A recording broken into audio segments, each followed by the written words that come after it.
সোহাইবুর রহমান চৌধুরীর বাড়ি উসমানীনগর, সিলেটের উসমানীনগর।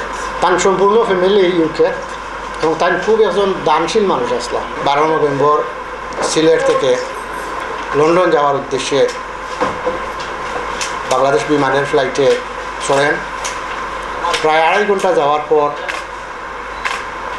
তার অসুস্থতার সৃষ্টি হয় এবং তিনি হৃদরোগে আক্রান্ত হন।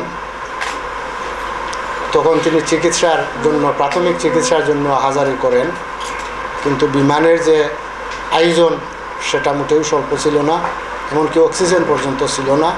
যিনি মৃত্যুবরণ করার, তিনি মৃত্যুবরণ করেছেন, কিন্তু কথা হলো তাহলে কেন আমরা এগুলা নিয়ে নড়াচড়া করছি? আমরা চাই না দ্বিতীয়বার এমনকি আবার ঘটুক, যাতে করে যারা দায়িত্বশীল আছেন বা যাদের উপর দায়িত্ব দেওয়া হয়েছে তদন্তের, তারা যাতে একটা সঠিক তদন্ত এবং সঠিক রিপোর্ট দেন এবং সঠিক খবর আমরা পাই। আপনারা যে বলেন প্রবাসীরা রেমিটেন্স যোদ্ধা, এই যোদ্ধাটার একটা প্রমাণ পাওয়া যাবে, না হলে আমরা যোদ্ধা নয়, আমরা একেবারে অবহেলিত। আমাদের কোনো বিষয়কে, অন্যান্য আরও অনেক বিষয় আছে সেগুলো এখন বলার সুযোগ নাই, কিন্তু একেবারে অবহেলিত, আমরা কোনো সুযোগ পাই না, আইনগত কোনো ব্যবস্থা পাই না। একমাত্র যদি এই মিডিয়ার মাধ্যমে আমরা আমাদের কিছুটা ভূমিকা পাই, সেটাই হলো আমাদের কথা। এই যে ফ্যামিলির বা তার মৃত্যুতে যে ক্ষতিটা হয়েছে, এটা হলো ক্ষতিপূরণ দাবি প্রথমত।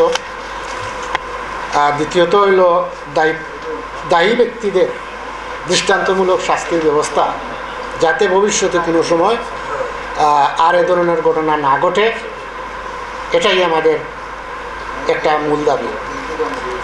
এরপরে তিনি যেহেতু আমাদের কমিউনিটিতে একজন অত্যন্ত গণ্যমান্য এবং সম্মানিত ব্যক্তি ছিলেন, এবং ওনার মৃত্যুটা অনাকাঙ্ক্ষিত ছিল, এই মৃত্যুর একটা সিম্বল আমরা রাখতে চাই, যেটা রাখলে হয়তো ভবিষ্যতে এদিকে বিমানে যদি চাওয়া যায় যে ওনার নামে যদি বিমানের একটা নাম রাখা হয় অথবা কোনো স্থাপনার নাম করা হয়, তাহলে ওনার নামে কোনো স্থাপনা বা বিমানের নামকরণ দাবি আমরা করছি।